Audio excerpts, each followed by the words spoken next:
Magandang araw mga kabirada. Meron po kayong ganyan na klase ng speaker 5 volts.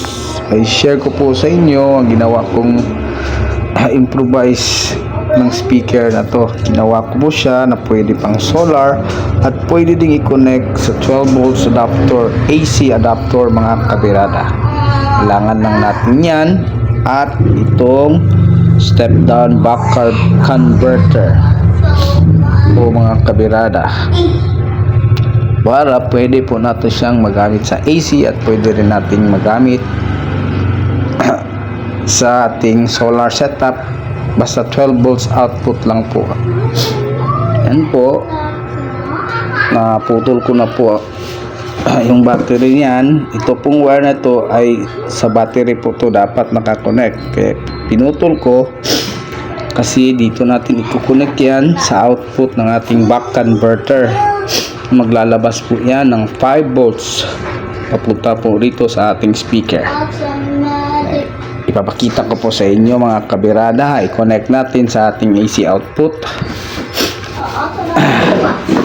Ito ang ating AC output na may 20 volts po ang output niyan mga kabirada. Tignan nyo po mga kabirada, i-connect po natin siya dito po sa ating adapter, AC adapter na may 20 volts po yan. Tignan nyo po, i-connect natin sa ating buck converter, step down buck converter. Ito, nakikita po ninyo ang input niya ay 22 volts.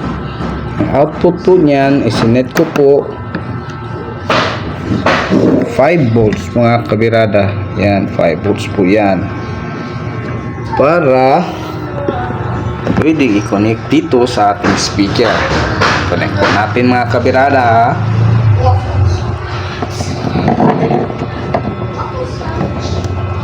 Itong pulang wire, konektado po sa pulang wire, yan po ang ating positive. Yan. Tapos itong black wire ng buck converter, yan po ang ating negative.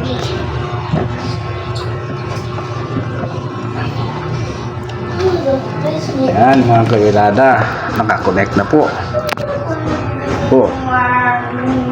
On ang ating step down buck converter, connected na sa ating speaker. Try po nating mag-on ba siya mga kabirada. Ayan po mga kabirada, AC output po yan. Okay. Yan mga kabirada. Ngayon, itatry din natin sa ating mini solar setup mga kabirada. Tara. Ito po ang ating mini solar setup mga kabirada. Yan po, nagcha-charge pa po siya ngayon. Po ang kanyang voltahe ngayon mga kabirada. At try natin i-connect dito sa kanyang output. Yan po, connect po natin dito sa ating buck converter po mga kabirada. I-connect po natin. Yan, tapos yun dito sa kanyang output. Yan po mga kabirada, humana po ang ating, nag-on po ang ating buck converter. At ang output po, ang supply po niyan ay galing po dito sa output ng ating SCC. Yan mga kabirada. Yan, may supply na ang ating speaker galing sa solar. Yan mga kabirada, ayos po. Salamat po sa panunood. Sana may magandang idea po akong na-share sa inyo mga kabirada.